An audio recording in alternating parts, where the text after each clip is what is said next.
de parte del señor alcalde, el licenciado José Francisco Pérez, se ha traído un proyecto productivo más aquí a la comunidad de Santa Rosa Chujuyú.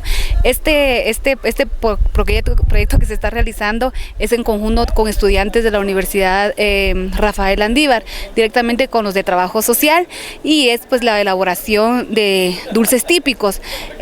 La Comisión Municipal de Seguridad Alimentaria nos basamos a realizar varios tipos de dulces, entre ellos camote, ahorita el tiempo por la temporada estamos también haciendo dulces de jocote, de chilacayote y varios más, ¿verdad? Específicamente hoy, por el tiempo, estamos aquí realizando las cocadas y el camote, ya que está un poquito lejana la comunidad y por el tiempo, ¿verdad? Porque sinceramente nos gustaría enseñar todo lo que hemos aprendido, pero por el tiempo en esta ocasión esto se ha venido a enseñar y brevemente pues se dará otra capacitación utilizando otras técnicas con otros tipos de dulces. Estos dulces típicos se hacen con el fin de que ellas puedan pues tener más ingresos económicos y para que puedan mejorar la calidad de vida de sus familias, ya que es lo que se logra, ¿verdad? Como bien puedes ver, pues el día de hoy pues estoy con mis compañeras, las cuales son de la Universidad Rafael Landívar, y para nosotros pues es un gusto poder contribuir a la sociedad y también en estos proyectos que se pueden realizar,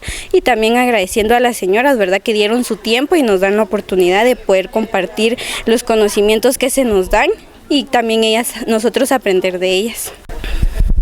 Bueno, queremos agradecer a la Municipalidad de Santa Cruz de Quiché, al licenciado José Francisco Pérez Reyes, quien es el alcalde actual. También agradecemos al vicealcalde Miguel Buluch. Teníamos ese deseo que nos vinieran a enseñar algo, hacer algunos productos que sean vendibles, ¿verdad? Porque eso es lo que necesitamos nosotros, el apoyo de parte de la MUNI, ¿verdad? Porque sí lo necesitamos acá. También se les agradece a ellos por venir a compartir algo que ellos saben, ¿verdad? ¿Qué es lo que hoy elaboran? Dulces de camote y cocadas.